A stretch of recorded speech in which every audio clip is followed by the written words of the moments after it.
কাছাড় জেলায় মাদক বিরোধী অভিযানে আবারও উল্লেখযোগ্য সাফল্য পেল কাছাড় পুলিশ।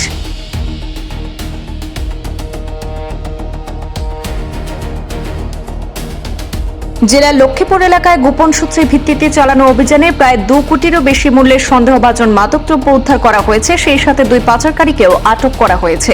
পুলিশ সূত্রে জানা গেছে, লক্ষ্মীপুর থানার অধীন লালাং প্রথম খণ্ড কন্টাগ্রাম 37 নম্বর শিলচর ইম্ফল জাতীয় সড়কে নাকা তল্লাশির সময় MZ05A 8164 নম্বরের বলেরো গাড়িকে আটক করা হয়।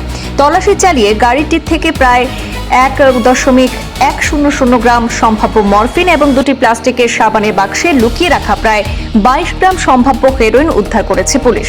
এই ঘটনায় 27 বছরের ডেভিড মার এবং 32 বছরের রলামাল মার নামের 2 ব্যক্তিকে আটক করা হয়েছে। জানা গেছে, তাদের বাড়ি মিজোরাম রাজ্যের কলাশিপ এলাকায়। প্রাথমিক তদন্তে অনুমান করা হচ্ছে, পার্শ্ববর্তী মণিপুর রাজ্য থেকে মাদকদ্রব্য এনে কাছাড়ের লক্ষ্মীপুর হয়ে অন্য রাজ্যে নিয়ে যাওয়ার পরিকল্পনা ছিল। তবে পুলিশের তৎপরতায় সেই প্রচেষ্টা ব্যর্থ হয়।